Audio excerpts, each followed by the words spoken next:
आज भी हम ऐसे समाज में जी रहे हैं जो आज भी पुरुष प्रधान है। आज भी लड़की का जन्म होता है तो कई घरों में मायूसी छा जाती है। और मित्रों, यह और कुछ भी नहीं, हम लोगों की अज्ञानता है। लड़की को बोझ समझते हैं, लेकिन आपको जानकर हैरानी होगी कि लड़की का जन्म हर किसी के घर नहीं होता, बल्कि भाग्यशाली के घर पैदा होती है और वे लोग पुण्य अर्जित किए होते हैं।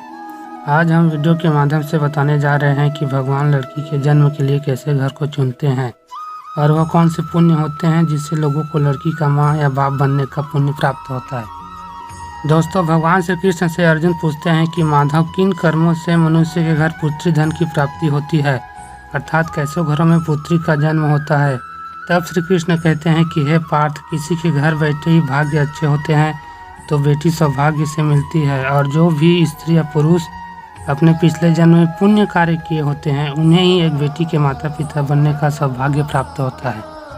बेटियों के जन्म के लिए उन्हीं घरों को चुना जाता है जो बेटियों का भार सहन कर सके, क्योंकि तीनों लोकों में बेटियां ही ऐसी होती है का भार हर कोई सहन नहीं कर सकता। वह बेटियां ही होती है जो सृष्टि को निरंतर चलाती है, माँ होने के लिए अपना सर्वस्व न्यौछावर कर देती है। हे अर्जुन, जिस दिन इस सृष्टि पर बेटियों का जन्म लेना रुक जाएगा उस दिन धीरे धीरे इस सृष्टि का अंत हो जाएगा।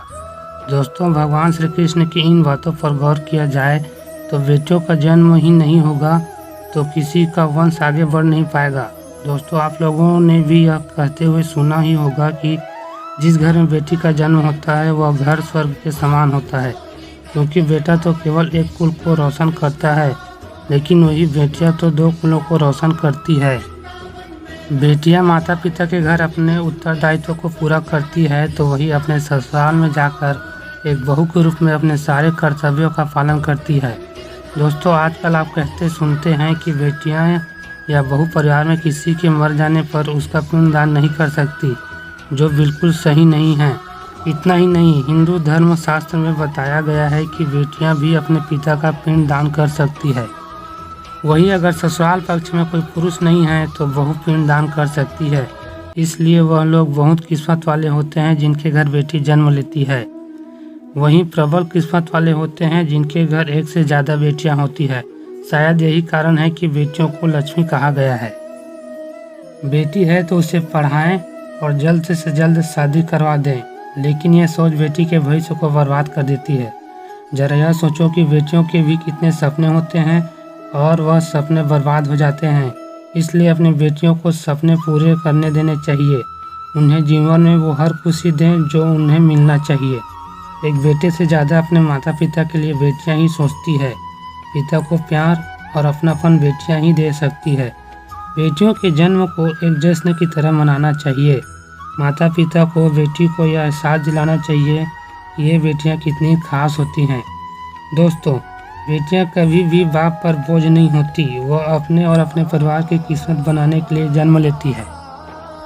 एक कथा के अनुसार दो दोस्त लंबे समय के बाद एक दूसरे से मिले, एक दूसरे से हालचाल पूछा तो एक ने जवाब दिया कि मेरा हालचाल तो एकदम बढ़िया है, और हो भी क्यों ना, मेरे दो बेटे जो हैं। तभी वो अपने दूसरे दोस्त से पूछता है कि आपका क्या हाल चाल है। दोस्त खुशी से बताता है कि मेरा भी ठीक चल रहा है, मेरी दो बेटियां हैं। भगवान का शुक्रिया अदा करता हूँ। पहला व्यक्ति ऐसा कहता है कि मैं धन्य हूँ जो मेरी बेटी नहीं है।